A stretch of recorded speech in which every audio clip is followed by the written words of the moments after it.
Hi, I'm Brett, and in just a few seconds you're going to see the trailer for the film Legends of the Night. Legends of the Night tells the real-life stories of a unique collection of people who were inspired by their childhood love of Batman to become heroes in their own lives and in their communities.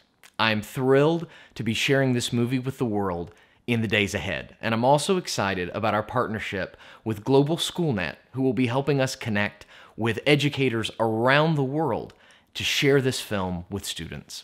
We'll be creating a condensed version of the movie for that purpose.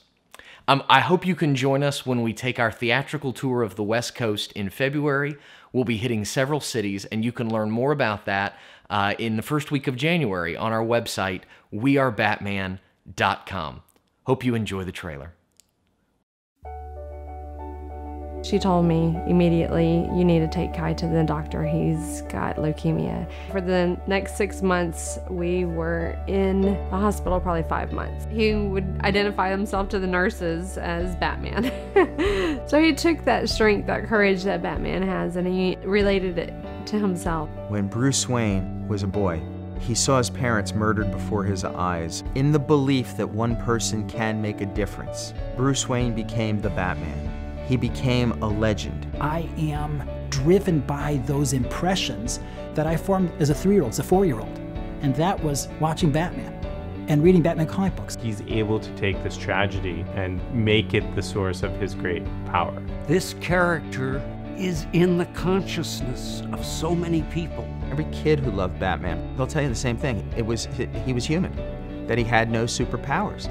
Every kid identified with him. They're stories, but they had a power that was much greater than the 4-color inks that made up the story. When we read his stories, when we see him in the movies, we see a part of ourselves. Not only who we are, but who we could be. And I'm just running, and the crowd just got so excited. They're just cheering, Batman, yeah, Batman. These children are fighting to get better. They're fighting for independence physically, and I think that they can see some of that in Batman.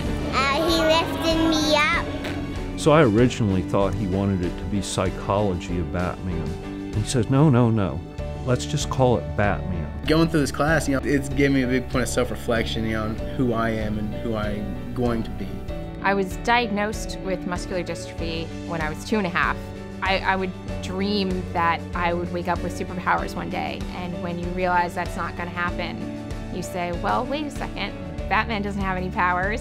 He does it just fine. Every single studio in Hollywood turned me down and said it was awful and said I was crazy. They said, Michael, you can't make serious comic book movies. It's not done. I brought comic books into sessions, and all these young people were so gravitated towards it. It helps people who aren't comfortable with therapy become comfortable with therapy. Kai's wish was to be in a Batman movie. There was no doubt in his mind that he was solving crime, that he was helping people, that he was making a difference. A person very often will get to the point they'll say, I've exhausted my potential. I can't do any more. There's nothing more I can do. But the lesson of the Batman, to me as a kid, was, you know what, you haven't even begun. What would Batman do if he had cancer? He would try to stand back up and fight it like I did.